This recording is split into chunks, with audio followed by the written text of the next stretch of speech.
Salut tout le monde, c'est Méga Dragon Blanc et aujourd'hui on se retrouve pour la vidéo du Yu-Gi Actus sur les decks de Jugement of the Light. Jugement de la lumière, c'est plus simple. Quand un des plus anciens archétypes du jeu est remis au goût du jour, grâce à un coup de boost, cela donne un deck qui pourrait être très utile pour l'ennemi. Les Arcdémons posent un maximum de problèmes à ton adversaire. Roi de la terreur, Arcdémon, par exemple, annule les effets de monstres à peu trop gênants. Et en plus, il reviendra encore et toujours à la vie grâce à Tourdes, Arcdémon. Cependant, ce sont bien les nouvelles cartes qui donneraient au deck un réel potentiel à un niveau compétitif. Commençons par le tuteur qui manquait au deck, Trick Arcfiend, qui se trouve être très facile à invoquer avec Guide des Enfers. Il te donne accès à pratiquement tous les monstres de ton deck, tandis que Knight of the Arcfiend se chargera de faire revenir d'outre-tombe tes plus terribles démons, et notamment Lord of Terror, Genesis Arcfiend. La carte du deck. Je vais vite comprendre pourquoi. Grâce à lui, tu peux détruire une carte de ton adversaire, et en plus de ça, il dispose de 3000 points d'attaque. Tu peux l'invoquer sans sacrifice et utiliser l'effet de Arcfiend Palace, Maid of the Maligne, pour le ramener lui-même. Avec tout ça, terrorise ton adversaire. Parlons aussi des decks Bujin. Pendant que l'on est dans le recyclage d'anciens archétypes, je te propose un deck qui mixe un tout nouvel archétype, les Bujin et les Seigneurs Lumière. Pour activer leur effet, la plupart des monstres Bujin doivent se trouver dans le cimetière, et qui est mieux placé pour les envoyer que les Seigneurs Lumière. Yamato est sûrement le plus intéressant des Bujin puisqu'il te permet de tutoriser les autres pendant que Bujingi Kilin s'occupe de la destruction gratuitement depuis le cimetière.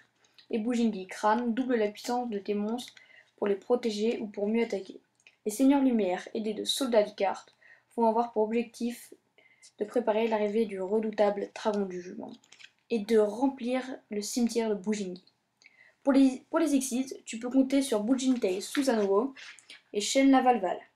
Combo avec Wolf la bête Seigneur Lumière, et pour invoquer Bujintei Susanoo, rien de plus simple. Il te suffit d'activer Rise of the Bujin, qui te permet également de remettre au cimetière un monstre Bujin avec cette armée de seigneurs et de machines volantes, Avec cette armée de seigneurs et de machines, la victoire est acquise. Après le deck Traptrix. Ce deck est plutôt marrant puisqu'il repose sur les cartes qui comportent Trap dans leur nom. Présente depuis la première extension avec Trap, Atra de Traptrix est très intéressant puisque grâce à lui, tu peux encore plus surprendre ton adversaire et activer des cartes comme Trap sans fond depuis ta main. Et en plus, elles ne sont pas annulables. Tu tutoriser des pièges? Eh bien, c'est possible grâce à Tylon Traptrix, qui t'aide à te cacher derrière une superbe défense. Si tu manques de monstres, c'est à Kazora que tu dois t'adresser. Pour mieux embêter ton adversaire, tu disposes de cartes comme Fossil Dina ou Top Giant Nospatienne, tous deux tutorisables avec Ragéant. Les magies ont également leur place dans ce deck. Elles sont essentiellement là pour te protéger ou venir à bout des monstres adverses, voleurs des prix et lance interdite. Ou alors, pour accélérer l'accès au peu de monstres dont tu disposes avec Pot de Dualité. N'hésite pas à piéger ton adversaire pour remporter la victoire. C'est fini pour aujourd'hui tout le monde, donc on se retrouve dans un mois pour les combos et les decks de Shadow Spectres. Allez, ciao tout le monde!